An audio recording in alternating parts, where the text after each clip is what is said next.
Um, we're going to start when I was young. I was about 7 years old when I got raped by two men. Um, 7 years old, and we lived in a boxcar, and we had an outhouse. So I was alone taking care of my siblings, and I knew who they were. So I opened the door. I didn't realize they were drunk, and I told the kids to stay in the bedroom.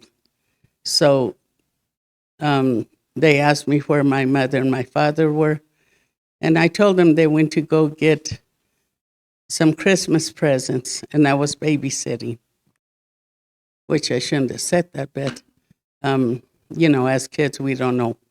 But they took me out to the outhouse. They done what they wanted to do with me. After they were done, they grabbed me by my ankles, put me down the hole, and said they were going to throw me down there if I ever told anybody. So I kept it with me all these years. And then the second time I got raped was my mom was taking care of her sibling, and because he had a broken pelvis. And so she had a doctor's appointment. Daddy had to take her. And so we were all in one bedroom, and I was watching my siblings again because I was the oldest. And um, so he called out that he needed a glass of water. I told my brother, Oscar, who is 2 years younger than me, um, or a year younger, if he could take him the water. But no, he said he wanted me. So I told my siblings, don't come out, lock the door, and I'll be right back. Well, I took him the water, and he ended up raping me, and this is a different man. And then I went back to check on my siblings, and he told me that he cut my throat if I told anybody. And I went back to check on my siblings, and they were all got in a crib.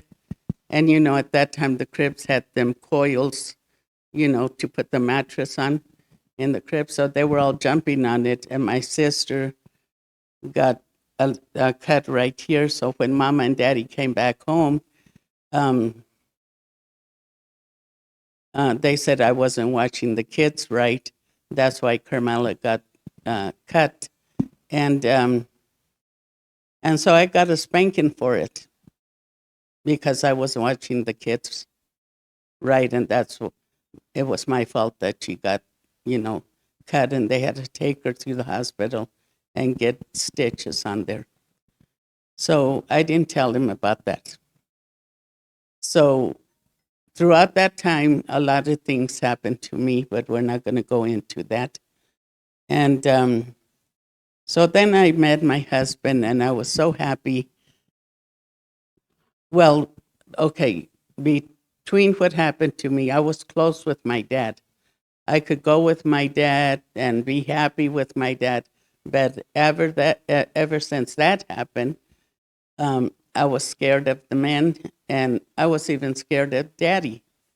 And Daddy, I loved him with all my heart. So whenever Mama would send us to go get groceries or something, I couldn't sit close to him like I used to. I sat so far away from him, close to the door in case I ever needed to open it and jump out. But Daddy wouldn't have hurt me, and he never did hurt me. He was a good father. And so I met my husband, and I was happy and got together with him. And when my mother and father found out, I was told to leave the house because he was an older black man, and I couldn't stay there with them no more. So I went to Denver. And while I was in Denver, um, my auntie would make parties, but I would stay in my room. And I was pregnant and with my firstborn, and I begged to come back home, but Mama didn't want me back home. And so my husband had gotten me an apartment for now because we were trying to buy a house. He was trying to buy a house for us. And he did. I finally came back and we got the house, moved in. And on April the 15th was I can't remember the year. I had I had my two baby boys. I hadn't had my daughter yet. And so it was around Easter time.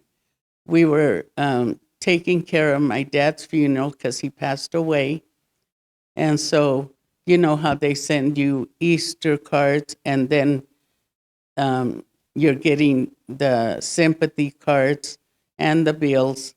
So I went to the mailbox and I was opening all of them and separating Easter bills and sympathy. I find a letter, which was a love letter with a baby's face, a picture on it. And I was wondering, whose baby is this?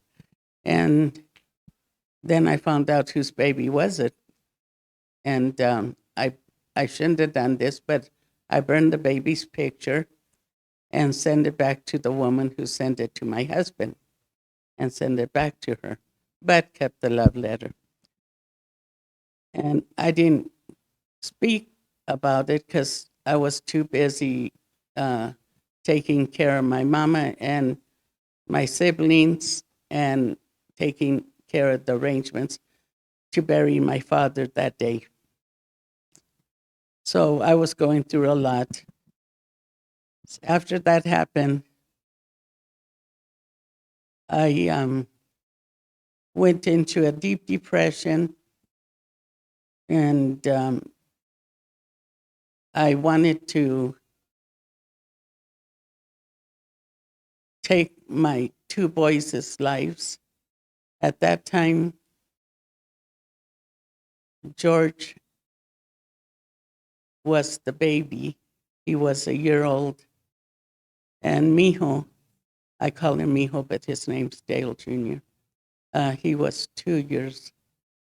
And I was looking all over for anything that I could take and give them to kill my two boys. And like I said, I hadn't had my daughter yet, and myself. That's how depressed I was. That's how hurt I was in my heart. Now, I'm not saying that I didn't sin. You know, I did a lot of things in my life too. So, um, so when I was looking, I found some pain pills that Dale didn't take. So I thought, oh, I could crush them up, put them in Georgia's bottle of milk, and put him in some applesauce or something I could give Mijo. And I knew where a gun was, and I had already loaded it up, and I was going to shoot myself. So when I was in the kitchen, I heard something. Now, I heard something say, get down on your knees and pray. Now, I was studying the Bible at that time, but then not as much as I am now. And because every time I'd pick up the Bible, me and my husband would get in an argument. Then I put it down, would not read it for a week or so. Everything was going fine. The minute I pick up the Bible, start an argument again. So, yeah. So when I heard that, I was in the kitchen, and it said that. And I was crying and getting everything prepared. So I left all that I mixed together on the counter and laid the gun right there. And I went into the living room, and that day was a gloomy, gloomy day, rainy day. And I knelt down on my knees and cried and prayed and cried and asking why it happened. Why did he do this to me? Um, how could he hurt me like this? Because I've always given him respect as a male and as my husband. And so it was, like I said, it was a gloomy day, but I felt hot heat all over my body. And then I kind of opened my eyes while I was praying and looked at the window, and there was a sun coming through the window. It's just a big picture window. And I seen that. So I closed my eyes, I finished praying. When I got up, I looked out the window, and it was gloomy, the same way it was before I started praying. But when I opened my eyes to peek, there was sun coming through that window. And that's when I first heard my Almighty Holy Father talking to me. And so there was no reason for me to take my baby's lives. And I threw everything out and put the gun away. And what happened is that I still had anger for that woman, and my stepson would have been the baby of the Aldale's children's, because he had, I met 15 of his children, which he said he had 20. And because he was a musician, he traveled all over. So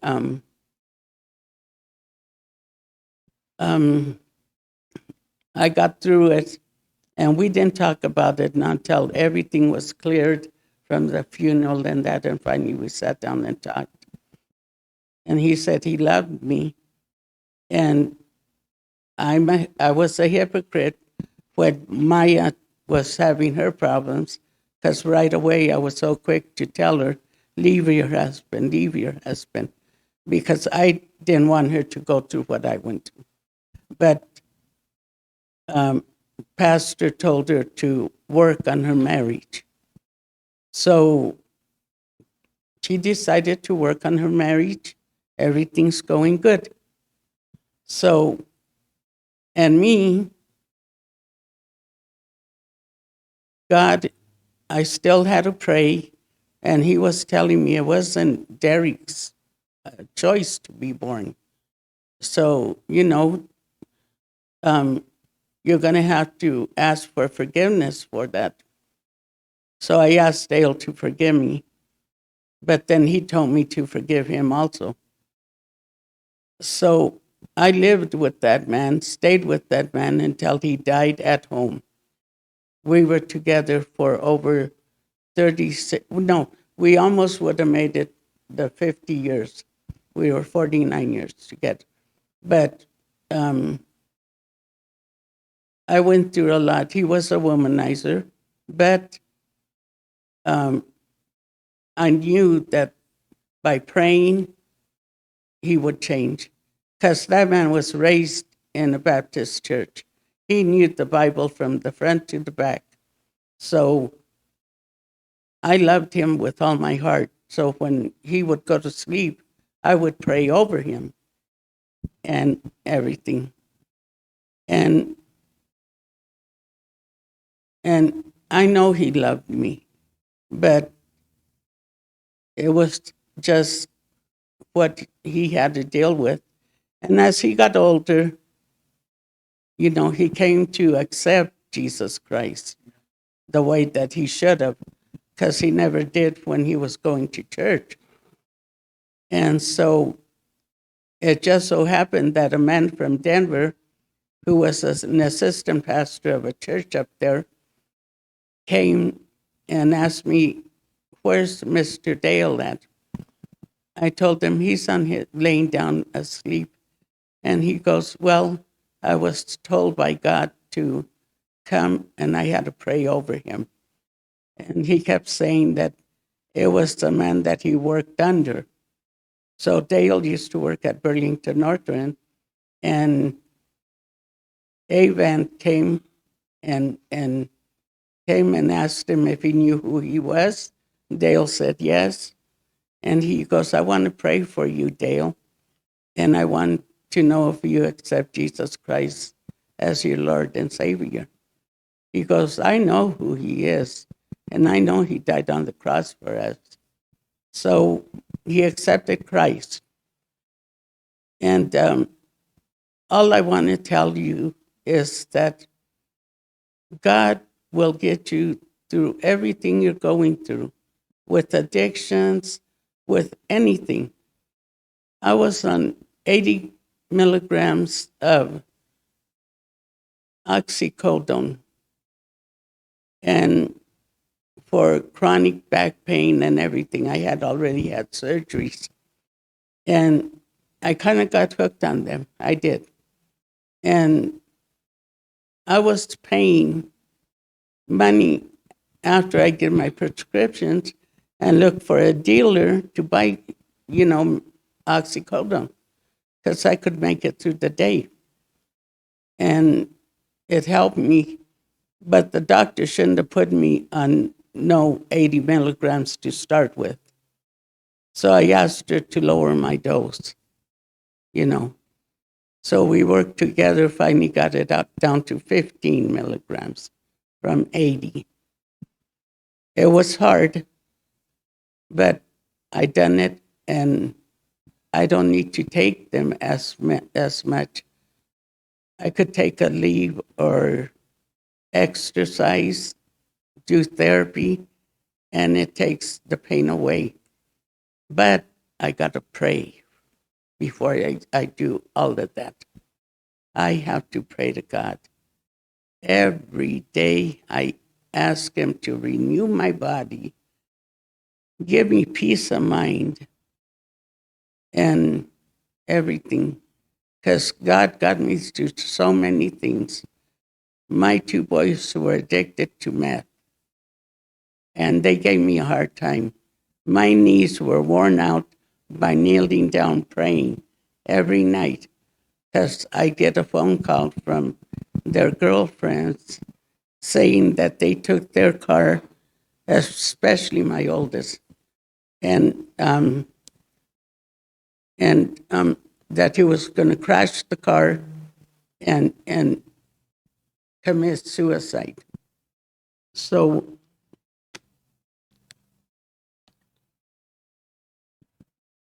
one day, Mijo was home, came out with a condom full of, he emptied the bullets and put the gunpowder in the condom. And he had a knife. And it was just me and him at home. And he says, "You know what, Mom, I'm tired of this life. And you don't believe me, but I'm going to kill myself." And these are the words that came out of my mouth that I didn't know was going to come out. I told him, "Mijo, you want to kill yourself? Go ahead." Because I've heard it so many times. And you go ahead and do that. I go, because I got other children I got to take care of. And if you kill yourself and I go crazy, who's going to take care of them?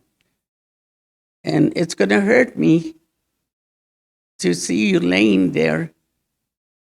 And I said, "But I can't do this no more, mijo. I can't. It's tearing me apart." And I was more worried about them instead of my daughter, who was doing good and going through all of this mess, because when I would be gone to the store, she would be home. They would push her around, beat her, and that.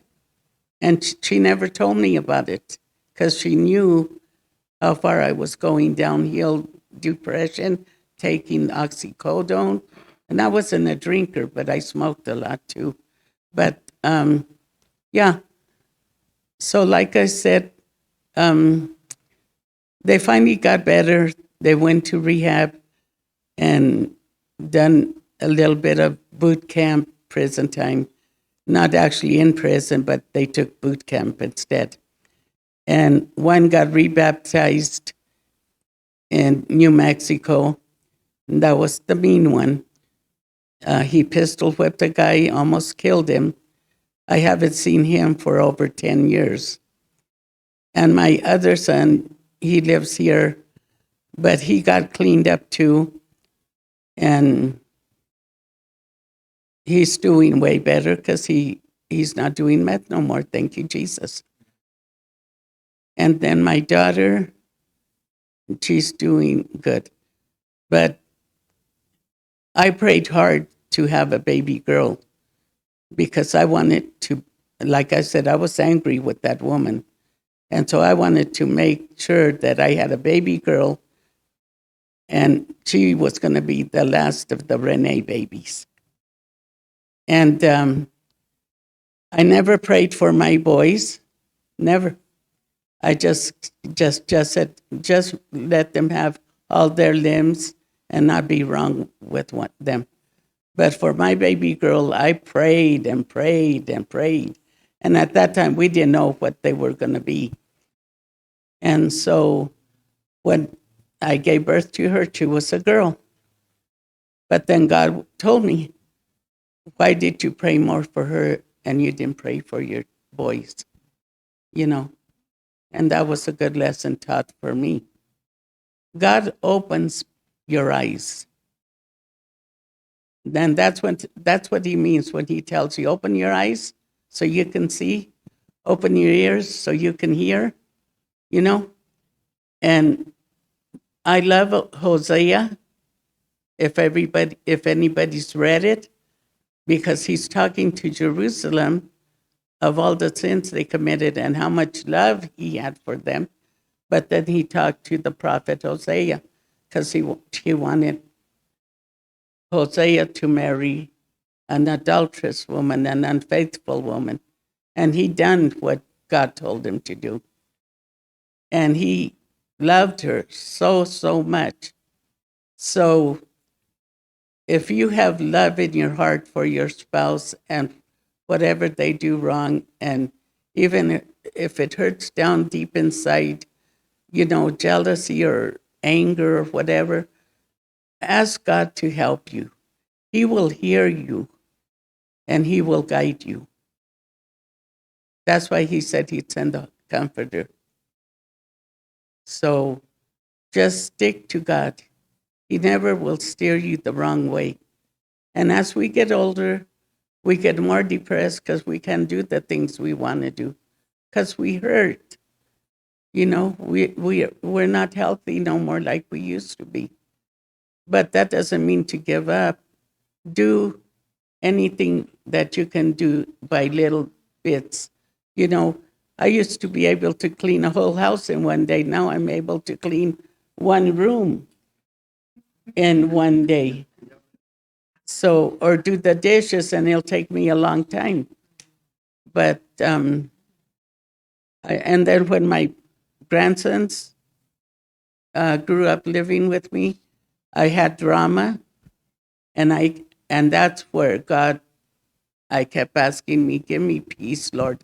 I went through this with my boys. I don't want to go through this again. And my husband's gone, and I fought depression so hard that he helped me with that. And now I know the true peace he gives you. Because if there's something like a bill that I can't pay, I don't worry about it no more. I just leave it to him. And I have peace. I have peace that I don't know where it's coming from him, but if I have a flat tire or something, I don't go into a big panic thing no more. So the peace he gives you is the peace that you could be comfortable in, even when you're in pain. Ask him for that peace, and then when you wake up, ask him to renew your body, because I don't feel pain right now. And and there's another thing. Ask him to help you with the words you say. That for him to talk through you, the Holy Comforter. And I tell him to put a bit that they put in the horses whenever I say something that I shouldn't say. Because, like I said, I'm not perfect. I still have flaws. So, you know, and I'm not, when I broke my foot, I think it was because I had too much pride. I was driving, seeing people studying Bibles and scriptures with them, and I thought I could do it all. But then I happened to break my foot, and he taught me a lesson right there. And as pastor, because he would he would ask me, "Do you need help or something?" I'd always say no. But now, whenever somebody offers that, I go ahead and take the help. You know. So this is it. Hello, everybody. All right, this is going to be my life's testimony on how I got here to the Living Waters Church. Okay, I started out life being born with a birth defect. It was on my left elbow. When I was born, there was a patch on my elbow that the skin didn't form, and I had a couple of open sores.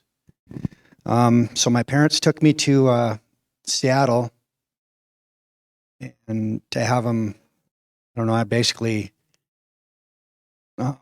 investigate what was going on, because it was kind of a rare thing that happened. And while I was in the Seattle hospital, I contracted a really bad staph infection.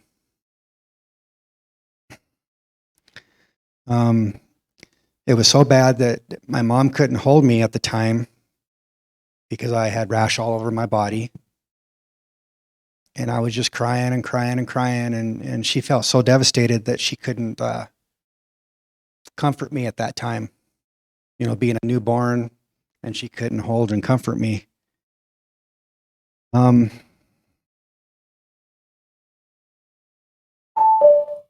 Okay, after I got out of the hospital, I went home. I lived in Butte, Montana. I'm going to read what I got here. My dad, he worked long hours for the U.S. Postal Service, and my mom was a stay-at-home mom and raised my sister and I. I can remember at a very young age, we attended church in Butte. I remember going to Sunday school and learning about this man named Jesus at that time.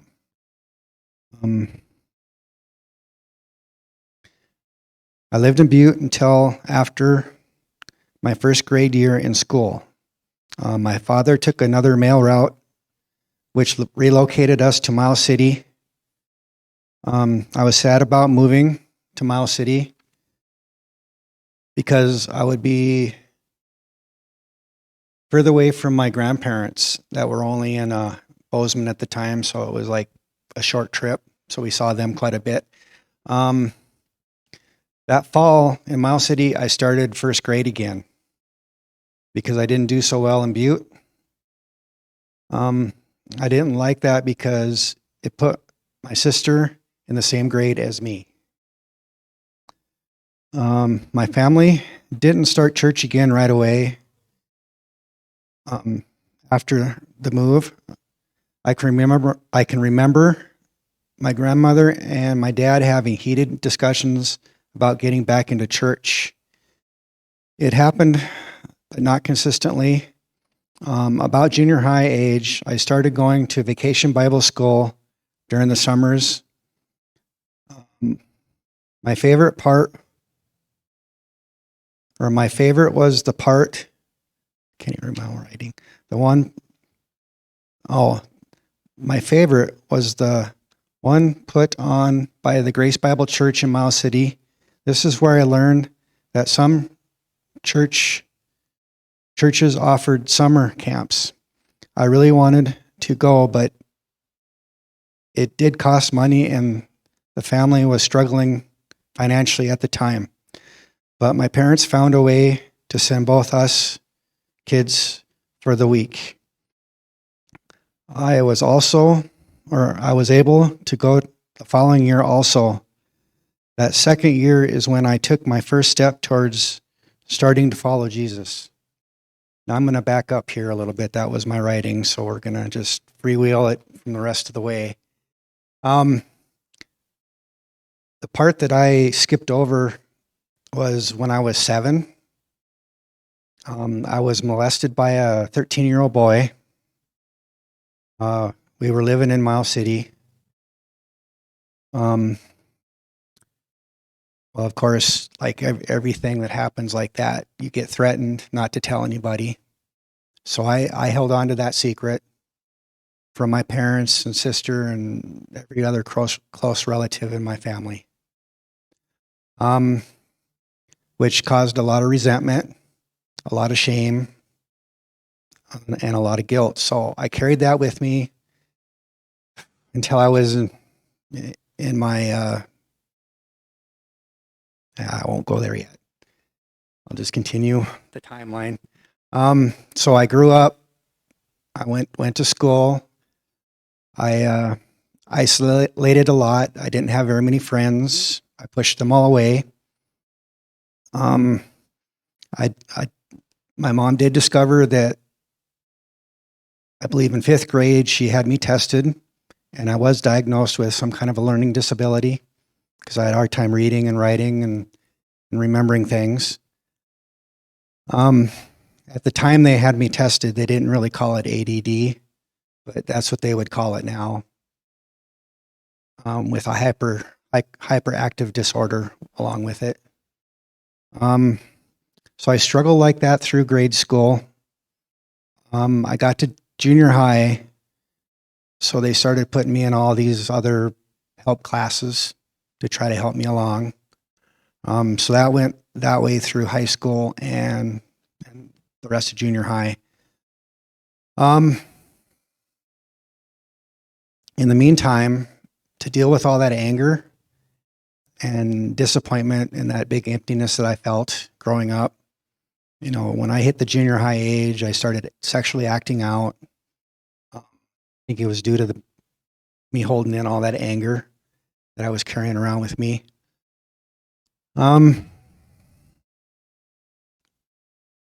So it continued all the way through high school till I was a young adult.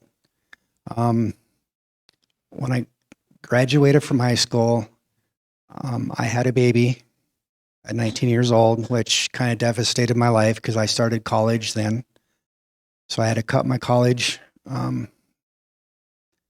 short. I did graduate with a associate's degree, but it left me working at McDonald's and continuing to go to school and providing for the baby, which at that time I was still living at home with my mom and dad. A few years later, I started dating a girl that I knew that was from high school.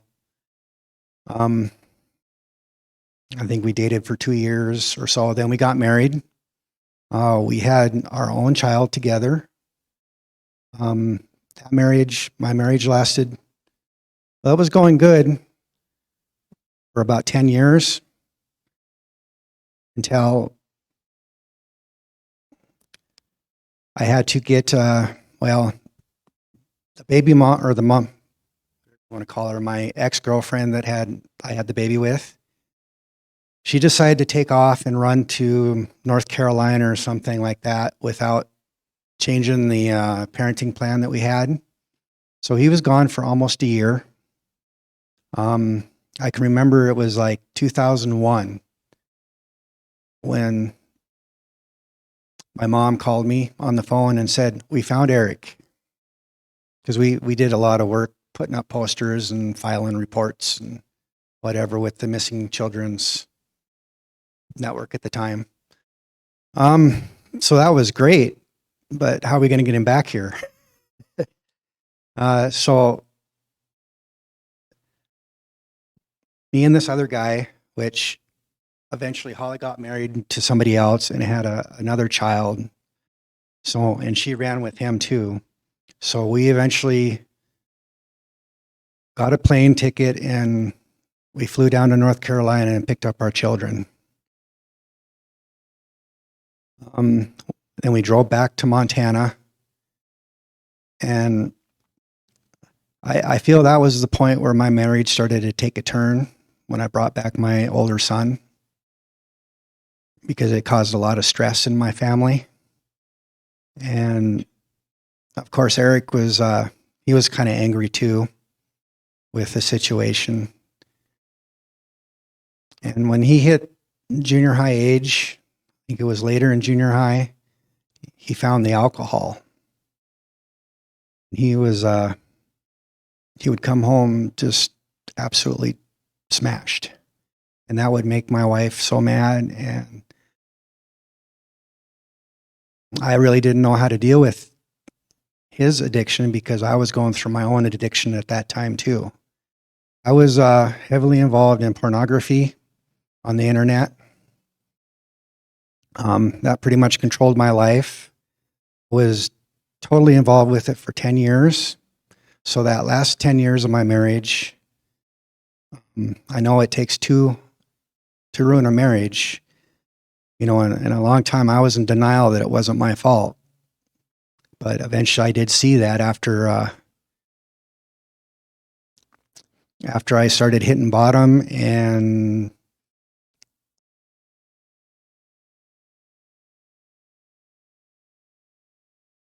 I got caught for downloading and saving illegal images.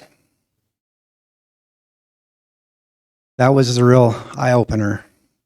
You know, just before that event happened, you know, God was speaking to me, and He was telling me to change my behavior and to delete all that information or all that crud off my computer. And He was really urging me to start following Him. Well, I wasn't ready to do that yet. So I just ignored that feeling that I was getting. And a short time after that is when my house was broken into and my hard drive that I was saving all that material on was stolen. It was pawned. And then about 6 months later, the law ended up on my door. Well, I was actually at work.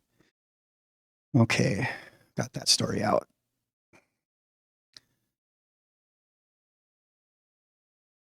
Okay, in the meantime, you know, I suffer from anxiety. I suffer from real severe depression. I was going through the whole suicidal thing too at that time because I thought my life was over. I absolutely, totally ruined it. I ruined the relationships with my sons, with my wife, with my parents. I mean, I really felt like it was the end. But God did have a different plan for me. You know, it took me a while to see this, but I believe He had a divine intervention into my life and getting me off of pornography and out of my bad behaviors that I was doing. When I got sent to prison, I did read the Bible from cover to cover because I made a choice because I was hitting the rock bottom that I didn't want my life to end up like this. that I was going to start following Jesus and learning more about God. So while I was in prison, there's all kinds of stuff that goes around in prison. I chose to stay out of it, not get involved with that sinning, because I figured that I already did enough sinning in my life to take care of the rest of it. So I started going to the church services in the prison. That only lasted for about a year because when I was working in the food service, my shift changed.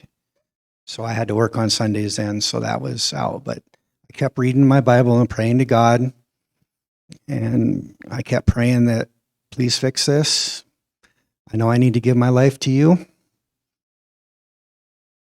Well, of course, it didn't happen all of a sudden. I got out of prison. I started my treatment program, and I was still fighting the whole system for about a couple of years. I was still real withdrawn. I didn't talk very much. My social life was nothing. But eventually, after about the second year, something clicked. I understood what my problem was. And after I disclosed my, being molested when I was 7 to my therapists, then the rest of my life started making sense on why it took me to this place. I really want to thank God because He is the one that saved me. I believe I was headed down the road to destruction, and if I would have continued, I wouldn't be here today. My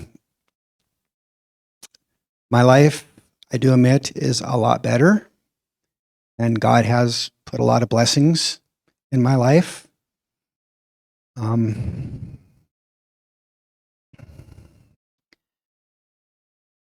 I'm really, really happy that I can be here, and I'm happy to be part of the Living Waters Church. They've really helped me a lot in my life, and to continue to grow in Christ and get everything that I can out of that. I want to thank you for me sharing.